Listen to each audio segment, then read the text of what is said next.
Senator Tom Cotton leaned forward with military precision. "Madam Director, what's the immediate procedural status regarding Congressman Schiff?" Gabbard's response carried the finality of a judicial sentence. "Senator Cotton, the Department of Justice is waiting outside these doors with federal marshals. The Senate Majority Leader has been briefed on this matter. Congressman Schiff's constitutional immunity has been formally suspended pending espionage charges." The words hit the chamber like a death sentence. Federal marshals waiting outside meant this wasn't political theater, it was criminal justice. Additionally, all classified access has been terminated, and congressional leadership has been notified of the security breach. This committee's classified materials from the past 15 years are being reviewed for compromise assessment. Chairman Rubio found his voice. Though it carried the stunned quality of processing unprecedented betrayal, "Congressman Schiff, do you wish to make any statement before we conclude this session?" For 45 excruciating seconds, Schiff remained silent. The famous rhetorical skills that had made him a household name abandoned him completely when faced with federal marshals and treason charges backed by Chief Justice. "Authorization. I need to speak with counsel," he whispered, his voice barely audible. The admission was tantamount to confession. Innocent congressmen don't need criminal lawyers when accused of espionage. They demand evidence and challenge accusations. Guilty ones invoke their right to counsel. Tulsi Gabbard closed her folder with a soft sound that echoed like a gavel. "This concludes the classified portion of today's briefing. Congressman Schiff, federal marshals, are prepared to escort you from the premises." At 3:09 p.m., the heavy doors of SC-47 opened, and 2 federal marshals entered the classified chamber. Their presence transformed the constitutional sanctuary into a crime scene, where one of Congress's most powerful figures would be arrested for the highest crime against the state. As Adam Schiff was escorted from the committee room, his 15-year career ending in handcuffs and treason charges, Tulsi Gabbard delivered her closing assessment. "What we've witnessed today represents the most significant counterintelligence failure in congressional history. But it also proves that our constitutional system works. When evidence is properly obtained through judicial authorization and courage overcomes political convenience, even the most protected traitors can be exposed and held accountable. The deep state isn't intelligence professionals doing their jobs, it's elected officials who abuse their positions to serve foreign enemies while claiming immunity from accountability." As the committee members filed out of SC-47 at 3:15 p.m., every person understood they had witnessed the triumph of American justice over 15 years of systematic betrayal achieved through constitutional process that proved no one stands above the law. When evidence is properly obtained and judicially authorized, the 89 seconds that destroyed Adam Schiff's 15-year lie had proven that truth. When armed with judicial authority and constitutional expertise, remains unstoppable. This has been a fictional dramatization created for entertainment purposes. All events, dialogue, and characters are entirely fictional and created for dramatic storytelling. Any resemblance to real persons, living or dead, or actual events is purely coincidental.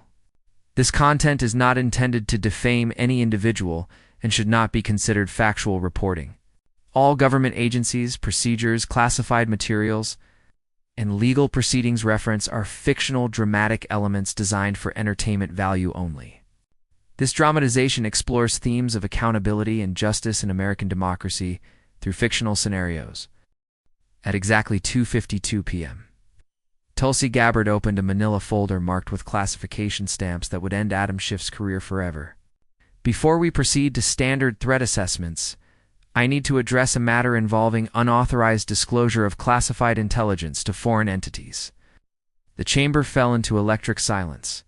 Every senator understood that unauthorized disclosure to foreign entities was legal terminology for treason. The realization hit Adam Schiff like a sniper's bullet. But the former federal prosecutor was about to demonstrate why challenging a sitting congressman was career suicide. Director Gabbard Schiff interrupted, his voice carrying prosecutorial authority that had made him legendary during impeachment proceedings. I need to stop you right there before you commit what appears to be a serious violation of the Constitution of the United States. What you're suggesting violates the speech or debate clause of Article 1, Section 6, which provides absolute immunity for congressional activities. Any surveillance of my official duties constitutes a fundamental breach of the separation of powers doctrine. I am formally notifying you that any intelligence collection targeting my legitimate congressional oversight functions constitutes prosecutable obstruction of Congress, and I am instructing you to immediately terminate any ongoing surveillance operations. Your failure to comply will result in contempt of Congress charges and immediate calls for your resignation. You have precisely 60 seconds to withdraw these allegations and provide constitutional justification for surveilling a sitting member of Congress, or I will have your resignation letter on the President's desk before this hearing concludes. The ultimatum filled the chamber with electric tension. Schiff had deployed every constitutional weapon in his arsenal: speech or debate immunity, separation of powers, criminal threats, and direct ultimatum. For 15 years, this legal strategy had made him untouchable. The air turned to lead as everyone realized they were witnessing either the destruction of the DNI or the exposure of something so significant that constitutional immunity wouldn't matter. At 3 p.m., Tulsi Gabbard finally responded with the quiet confidence of someone who had been waiting for this exact constitutional challenge. Congressman Schiff, thank you for that comprehensive legal analysis. You've just demonstrated exactly why we needed judicial authorization for this investigation. The phrase judicial authorization sent a chill through the chamber. Gabbard reached into her folder, retrieving a document that made several committee members audibly gasp. This is FISA Court Authorization 2024-847, signed by Chief Justice John Roberts on November 15, 2024. Authorizing comprehensive surveillance of foreign intelligence assets operating within the United States government. The Chief Justice's involvement transformed everything. When the Supreme Court's Chief Justice signs intelligence warrants, constitutional immunity becomes irrelevant when treason is involved. Schiff's confident prosecutorial demeanor began to crack as he realized Chief Justice Roberts didn't sign surveillance authorizations for routine congressional disputes. The warrant specifically authorizes surveillance of Blackbird, a 15-year Chinese intelligence asset embedded within congressional leadership, whose activities fall outside constitutional protections due to their treasonous nature. At 3:02 p.m., Adam Schiff's constitutional fortress collapsed completely. The codename Blackbird hit him like a physical blow. For 15 years, he had believed his communications with Chinese contacts were untraceable. Congressman Schiff, your constitutional arguments are irrelevant because treason isn't protected by the speech or debate clause. When a sitting congressman systematically provides classified intelligence to hostile foreign powers, judicial authority supersedes congressional immunity. The legal trap was perfect. Schiff had built his entire defense on constitutional protections that explicitly didn't apply to treasonous activities. Around the committee table, senators began to understand they weren't witnessing a constitutional dispute. They were watching the exposure of systematic espionage. The NSA intercept spanned 15 years. Communications with MSS operative Chen Weiming, including advanced copies of classified briefing summaries, congressional testimony schedules, and intelligence community personnel information. At exactly 3:04 p.m. Gabbard opened the classified folder and began reading with methodical precision. March 22, 2010.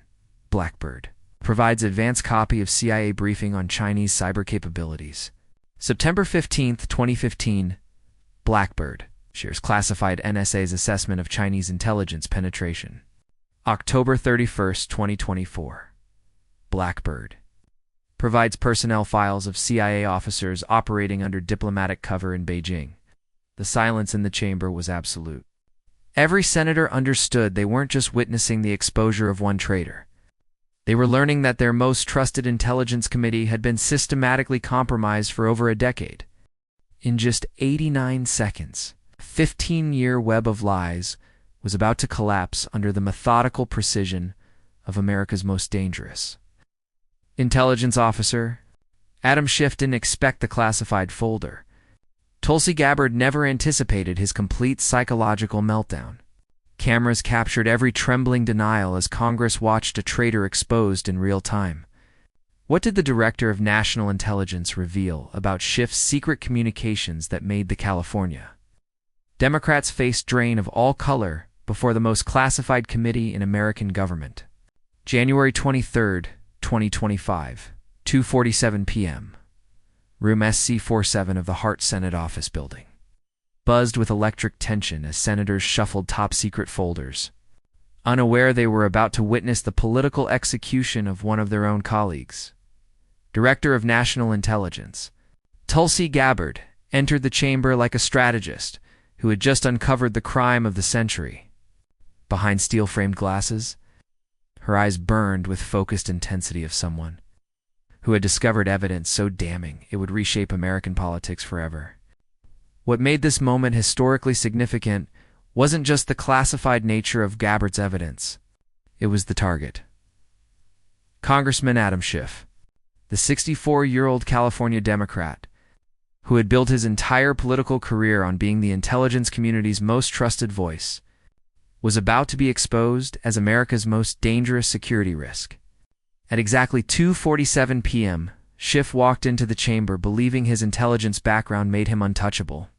For 15 years, he had positioned himself as Congress's premier intelligence expert, the man who could be trusted with America's most sensitive secrets. Today, Tulsi Gabbard would prove he had been selling those secrets to America's enemies. Committee Chairman Marco Rubio called the session to order. The committee will now receive the quarterly threat assessment from the Director of National Intelligence regarding global security, challenges, and domestic counterintelligence. Concerns Gabbard opened with what seemed like standard protocol. Committee members, I appreciate the opportunity to brief you on current global threat levels. However, today's briefing will include information about a domestic counterintelligence matter that requires immediate congressional attention. The phrase domestic counterintelligence matter sent a chill through the chamber. When the DNI discusses domestic intelligence threats, it typically involves foreign espionage operations against American officials. No one suspected the foreign asset was sitting right there in the committee room.